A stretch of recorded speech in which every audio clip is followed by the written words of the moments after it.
Back to news. అయోధ్యలో బాలరాముని ప్రాణ ప్రతిష్ఠ కార్యక్రమం మరికొద్ది గంటల్లో జరగనుంది. ఈ సందర్భంగా ప్రతి హిందువు కూడా ఆ క్షణం కోసం 1000 కళ్ళతో ఎదురు చూస్తున్నారు. మరి ఈ సందర్భంగా అయోధ్య రామ మందిర స్థాపన, బాలరాముడి ప్రాణ ప్రతిష్ఠకు సంబంధించిన మరిన్ని విశేషాలను పండితులు శ్రీనివాస బంగారయ్య శర్మ గారు మనతో పాటు లైవ్లో జాయిన్ అయ్యారు. ఆయనను అడిగి తెలుసుకుందాం. నమస్తే శర్మ. నమస్తే అమ్మా. 500 ఏళ్ల నాటి కళ ప్రతి హిందువు ఈరోజు ఒక పండుగలా జరుపుకుంటున్నారు. సో అయోధ్య రామ మందిర స్థాపన, బాలరాముడి ప్రాణ ప్రతిష్టకు సంబంధించి మీరేం చెప్తారు? అగ్రతః పృష్ఠతశ్చైవ పార్శ్వతశ్చ మహాబలౌ ఆకర్ణపూర్ణధన్వానౌ రక్షేతాం రామలక్ష్మణౌ రక్షేతాం రామలక్ష్మణౌ రక్షేతాం రామలక్ష్మణౌ. 500 సంవత్సరాలుగా అనేకమైనటువంటి దాడుల్ని ఈ హిందూ సమాజం, వైదిక సమాజం ఎదుర్కొంటూ వచ్చింది. అందులో భాగంగా మన రామచంద్రమూర్తి పుట్టినటువంటి ప్రదేశంలో ఆ రాముణ్ణి ప్రతిష్ఠ చేయలేనటువంటి, ఆ రాముణ్ణి చూడలేనటువంటి దౌర్భాగ్య పరిస్థితుల్లోకి వైదిక ధర్మం వెళ్ళింది. ఇవాళ ఉన్నటువంటి మనమందరము ఎంత ధన్యులము, అదృష్టవంతులము అంటే ఇవాళ ఈ 2 కళ్ళు, ఈ చర్మచక్షువులు అందరివి కూడా ప్రతిష్ఠ కాబోతున్నటువంటి బాలరామ దర్శనాన్ని చేసుకోబోతున్నాయి. ఆనాడు దశరథుడికి, ఆ కౌసల్యాదేవికి, మిగతా అయినటువంటి తల్లులకి, సోదరులకి ఏ భాగ్యము ఆ అయోధ్యాపురవాసులకి కలిగిందో అలాంటి భాగ్యము మళ్ళీ మనకి ఈ రోజున కలిగింది. ఎంత అదృష్టము, ఎంత భాగ్యమో, ఎంత తపస్సో వరమో. చాలా అద్భుతమైనటువంటి ఘట్టము. 500 సంవత్సరాల నిరీక్షణ తర్వాత ఇవాళ మనం స్వామిని దర్శించుకుంటున్నాం. ఈ రామచంద్రమూర్తి పుట్టినప్పుడు ఒక అద్భుతమైన ఘట్టం జరిగింది.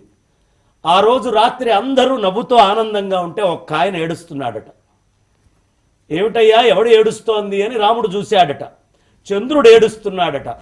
ఏమిటయ్యా, ఎందుకు నువ్వు ఏడుస్తున్నావు అంటే, రామా, నువ్వు పుట్టినప్పుడు నేను చూడలేకపోయాను కదా, చూసిన వాళ్ళందరూ ఆనందపడుతున్నారు, నేను ఇప్పుడే కదా వచ్చింది.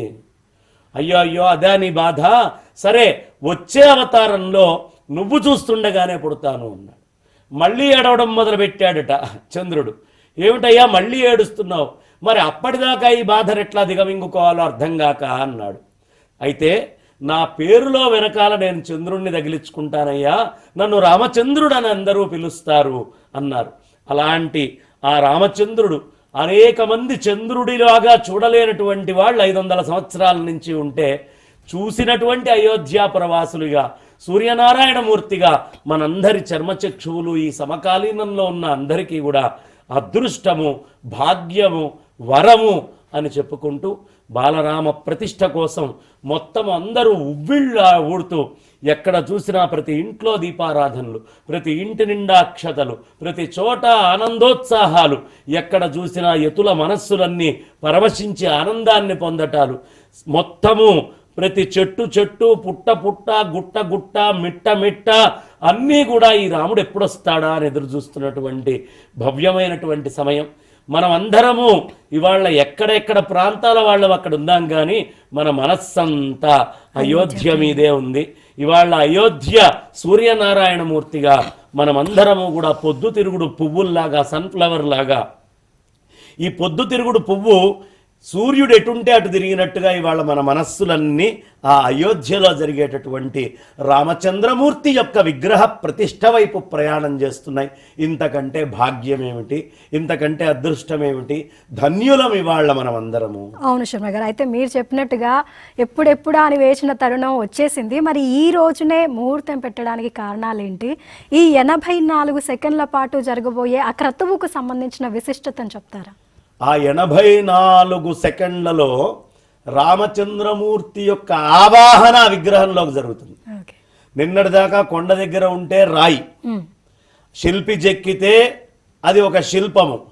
మంత్రోక్తముగా సుముహూర్తములో చేసేటటువంటి ప్రాణప్రతిష్ఠతో ఆయన సర్వవ్యాపకమైనటువంటి రాముడు మళ్ళీ వస్తున్నట్టుగా అన్ని కళలతో ఆ రామచంద్రమూర్తి ఆవాహనయ్య ఆ ప్రదేశంలో వస్తాడు. దానికి అవసరమైనటువంటి ఆ శుభ ముహూర్తమే ఈ ముహూర్తం. సాధారణంగా పుష్యమాసం పనికిరాదు అని చాలామంది అంటూ ఉంటారు. కానీ ధనురమాసంతో కూడినటువంటి పుష్యమాసం పనికిరాదు, కానీ ఇది మకరముతో కూడినటువంటి పుష్యమాసం. ఇంకా గొప్ప విషయం ఏమిటయ్యా అంటే, ఏ విధమైన దోషాలున్నా కూర్మ జయంతి అనేటటువంటిది జరగడం వల్ల, కూర్మ జయంతి జరిగినప్పుడు, కూర్మ అవతారం దేనికి వచ్చిందమ్మా? ఇవాళ కూర్మ జయంతి. ఈ అవతారంలో జరిగేటటువంటి మథనము వల్ల అమృతత్వము అనేది వస్తుంది. కాబట్టి ఈ కూర్మ జయంతి నాడు జరుగుతున్నటువంటి ఈ విశేషము చిన్న ముహూర్తానికి సంబంధించినవి ఏవైనా ఉన్నా కూడా తీసేసేటటువంటి దివ్యమైన భవ్యమైన ముహూర్తం. ఇంకొక విశేషం ఏమిటయ్యా అంటే, ఇవాల్టి రోజున మధ్యాహ్నము సమయములో మనమందరము ఆ రామచంద్రమూర్తి యొక్క ప్రతిష్ఠ చేస్తూ ఉన్నాం. ఈ మధ్యాహ్నము సమయములో 12 తర్వాత వచ్చే ఘడియల్లో ఎందుకు చేస్తున్నాం అంటే, దాన్ని అభిజిల్ లగ్నం అంటారు. అభిజిల్ లగ్నానికి కాలముతో గాని, దేశముతో గాని, పంచాంగముతో గాని దేంతోటి సంబంధం ఉండదు. ఏ విధమైన దోషము లేనటువంటిది అభిజిల్ లగ్నం. అందుకనే రామచంద్రమూర్తి భూమి మీద పుట్టాలని ఎంచుకున్నప్పుడు ఆయన అభిజిల్ లగ్నాన్ని ఎంచుకొనే వచ్చారు. ఈ అభిజిల్ లగ్నం గొప్పతనం ఏమిటి అంటే, మనము ఖచ్చితంగా సూర్యుడు నడినెత్తి మీదకి వచ్చేటటువంటి సమయాన్ని అభిజిల్ లగ్నం అంటాం. ఒక పుల్లని గనక తీసుకొని వెళ్ళి మనం భూమి మీద నాటితే, నిలువైనటువంటి ఒక కర్రో ఏదో ఒకటి పెడితే, ఆ నీడ ఒక్క 5 డిగ్రీలు కొంచెం టిల్ట్ అయి తప్ప ఈ నీడ భూమి మీదకి రాకుండా ఉండేటటువంటి సమయాన్ని అభిజిల్ లగ్నం అంటారు. అంటే ఏ ఛాయ లేకుండా ఉండేటటువంటి సమయం. కాబట్టి ఈ అభిజిల్ లగ్నంలో చేస్తే ఏ విధమైనటువంటి దోషాలున్నా అవన్నీ కూడా నివృత్తి అవుతాయి అనే విషయాన్ని మనకి తెలియపరచడమైంది. కాబట్టి ఇలాంటి ముహూర్తాన్ని ఎంచుకున్నారు. ఓకే, అంటే పుష్యమాసంలో ఇలాంటివి జరగొద్దు అనే దానికి మీరు ఒక క్లారిటీ ఇచ్చారు. అలాగే అంటే చాలామంది చెప్తున్నారు, గుడి కట్టడం పూర్తి కాకముందుకే ప్రాణ ప్రతిష్ఠ చేయడం అనేది అపచారం అని కూడా కొంతమంది అంటున్నారు. మరి దానికి ఏం చెప్తారు? అంటే దీంట్లో భిన్న వాదనలు ఉన్నాయమ్మా. సాధారణంగా కట్టకుండా ఉండడము అనే పూర్తయిందాకా చేయటము అనేటటువంటిది ధర్మశాస్త్రంలో ఒక భాగం. గర్భాలయం పూర్తయితే, గర్భాలయం దాకా పూర్తయితే ప్రతిష్ఠ చేసుకోవచ్చు అనేటటువంటిది ఒక భాగం. పూర్తిగా చేసి ఉంటే ఇంకా దివ్యము భవ్యము అద్భుతంగా ఉండేది. కానీ దోషం ఏమీ లేదు అనేటటువంటి విషయం ఎందుకు అంటే, గర్భాలయము దాకా అక్కడ కట్టి ఆ లోపల అద్భుతంగా ప్రతిష్ఠ అవుతుంది. అయితే ఇక్కడతో ఆగల. ఇవాళ మనం బాలరాముణ్ణే ప్రతిష్ఠ చేసుకుంటున్నాం. ఇంకా సీతారాముల విగ్రహం కూడా ఉంది. సీతారాముల విగ్రహము డిసెంబర్లో మళ్ళీ ఆ పైన ఉన్నటువంటి ఫస్ట్ ఫ్లోర్ అంతా పూర్తి చేసిన తర్వాత ప్రతిష్ఠ అవుతుంది. దీన్ని ఒక విధంగా తీసుకోవాలి అంటే, రామచంద్రమూర్తి పుట్టినప్పుడు బాలరామాలయం వచ్చింది. ఆ రామాలయంలో మొత్తం అంతా వెళ్ళి ఆయన తాటకని సంహరించి, అదేవిధంగా అహల్యని ఉద్ధరించి, అదేవిధంగా సీతమ్మని వరించి మళ్ళీ అయోధ్యకు వచ్చాక సీతారాముడయ్యాడు. కాబట్టి ఆ రెండో ఘట్టము అనేటటువంటిది అయోధ్యకాండగా మనం చెప్పుకుంటాం. కాబట్టి అయోధ్యలో డిసెంబర్లో ఈ బాలరామ విగ్రహ ప్రతిష్టతో పాటుగా అద్భుతమైనటువంటి ఆ కళ్యాణ రాముడు కూడా, సీతా సమేతుడైనటువంటి రామచంద్రమూర్తి ప్రతిష్ట కూడా జరగబోతుంది. ఓకే, అంటే చిన్నప్పటి నుంచి రాముడు అనగానే రాముడు సీతారాములు అనే వింటున్నాం, కానీ ఎక్కడ కూడా ఏ గుడికి వెళ్ళినా కూడా రాముడిని ఒక్కడనే చూడలేదు. సో ఈసారి మాత్రం బాలరాముడిని ఒక్కడనే ప్రతిష్ఠించడం ఏంటి అని అనేక మంది ఈ సందేహాన్ని వెలిపిస్తున్నారు. అంటే ఈ యుద్ధం అంతా మనం ఆరంభం చేసుకుంది రామ జన్మభూమి అని. రాముడు జన్మించినటువంటి భూమి కాబట్టి రాముడి యొక్క జన్మభూమిగా మనం తీసుకున్నాం. కాబట్టి మొట్టమొదట బాలరాముడు అనేటటువంటి ఆయనను తీసుకొని వచ్చి ఇక్కడ ఆవాహన చేసి ప్రతిష్ఠ చేస్తున్నాం. ఈ రామ ప్రతిష్ఠ ఇక్కడతోటి పూర్తి కావట్ల, ఇంకా చాలా ఉత్సవాలుగా అనేకం జరగబోతూ ఉన్నాయి. ఆ అనంతమైనటువంటి స్వామి సర్వవ్యాపకమై నిర్గుణ నిరాకారమై అంతటా నిండి ఉన్నటువంటి స్వామి వైకుంఠ నారాయణుడిగా మారి, ఆ నిర్గుణ నిరాకారుడై సర్వవ్యాపకుడైనటువంటి ఆయన సాకారమైన వైకుంఠ నారాయణుడిగా మారితే, ఈ రాక్షసులందరూ కూడా మేము బాధపడుతున్నాం అని వాళ్ళందరూ కూడా ఆ విష్ణుమూర్తిని రాక్షస బాధ నుంచి కాపాడండి అని దేవతలైతేనేంటి, మునులైతేనేంటి, ఋషులైతేనేంటి, తపస్సంపన్నులైతేనేంటి, ప్రజలందరూ అయితేనేంటి ప్రార్థిస్తే, అప్పుడు ఆ విష్ణుమూర్తి అనంతమైనటువంటి వాడు కొంచెం తగ్గి ఒక స్థాయికి వచ్చాడు. అక్కడ నుంచి అనేక బ్రహ్మాండాలంతా వ్యాప్తమైన ఆ స్వామి ఈ హిరణ్యమయ అండాన్ని ఎంచుకున్నాడు. ఈ హిరణ్యమయ అండంలో చూడమ్మా ఎంత తగ్గుతూ వచ్చాడో రాముడు. ఈ హిరణ్యమయ అండంలో కూడా ఆ స్వామివారు ఇంకా తగ్గి అతల వితల సుతల తలాతల మహాతల రసాతల లోకాలు కింద ఉంటే భూహు భువః సువః జనః తపః సత్యలోకాలన్నీ కూడా పైన ఉంటే మధ్యలో ఉన్నటువంటి భూలోకాన్ని ఎంచుకున్నాడు. ఈ భూలోకములో కూడా ఈ భరత ఖండాన్ని ఎంచుకున్నాడు, అందులోనూ భారతదేశాన్ని ఎంచుకున్నాడు, అందులోనూ ఉత్తరాది ప్రాంతాన్ని ఎంచుకున్నాడు, అందులోనూ అయోధ్యను ఎంచుకున్నాడు. అంటే ఆయన తగ్గుతూ వస్తున్నాడమ్మా. ఆ అయోధ్య నుంచి ఇంకా తగ్గి ఆయన ఈ జన్మభూమి స్థలాన్ని ఎంచుకున్నాడు. ఇంకా తగ్గి ఆయన తల్లి అయినటువంటి ఆ కౌసల్య యొక్క గర్భాన్ని ఎంచుకున్నాడు. ఇంకా తగ్గి గర్భంలో ఒక మూల ఒదిగి ఉన్నటువంటి రాముడు ఉద్భవించినటువంటి అద్భుతమైనటువంటి సందర్భం కాబట్టి ఆ అద్భుతమైన ముహూర్తాన్ని దిగ్విజయంగా చేసుకోవాలి అనేటటువంటి ఉద్దేశ్యంతో బాలరామ ప్రతిష్ఠ, అంటే నా రాముడు ఎంత తగ్గి భూమి మీదకి వచ్చాడు అని చెప్పడానికి బాలరాముడి యొక్క ప్రతిష్ఠ మనం చేసుకుంటూ ఉన్నాం. ఈ బాలరాముడి ప్రతిష్టతోటి ఆగకుండా ఇక అన్ని ఘట్టాలుగా ప్రతిష్టలు ఒక్కొక్కటి జరుగుతూ ఉంటాయి. చాలా విశేషమైనటువంటి పరిమాణంలో ఈ క్షేత్రం మొత్తం నిర్మాణం అవుతుంది. ఓకే, అంటే ఈ రోజు ప్రతిష్ఠించే బాలరాముడు 11 ఏళ్ల బాలరాముడిగా దర్శనం ఇవ్వబోతున్నారు ఇకపై ప్రజలకి.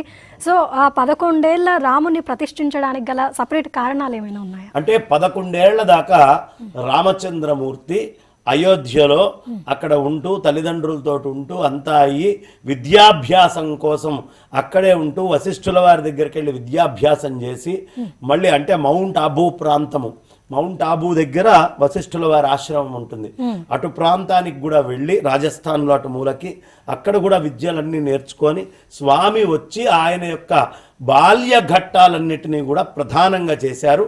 ఆ తర్వాతే రామచంద్రమూర్తి యొక్క మిగతా వైభవాలన్నీ చూడటం జరిగింది. కాబట్టి 11 సంవత్సరాలు. ఇంకొకటి ఏమిటయ్యా అంటే రామచంద్రమూర్తి మనందరికీ కూడా 12 నెలల పాటు గర్భంలో ఉన్నాడు. 11 నెలలు నిండినటువంటి తర్వాత 12 వస్తుంది. కాబట్టి 12 సంవత్సరాలు ఆయన మాతృగర్భంలో ఉన్నాడు అని 11వ నెల దాటిన తర్వాత పుట్టేటటువంటి ఘట్టం కాబట్టి ఆ ఘట్టాన్ని కూడా పురస్కరించుకుంటూ స్వామివారిని 11 ఏళ్ల రాముడిగా చాలా వైభవంగా బాలరాముడిగా మనం చూస్తున్నాం. ఓకే, సో అయోధ్యలోనే కాదు మొత్తం దేశమంతటా ప్రపంచంలోని తెలుగు వాళ్ళంతా కూడా ఈరోజు రామాలయానికి వెళ్ళి పూజా కార్యక్రమాలు చేస్తున్నారు. మరి ఈ రోజు ఎటువంటి పూజా కార్యక్రమాలు నిర్వహిస్తే మంచిదంటే?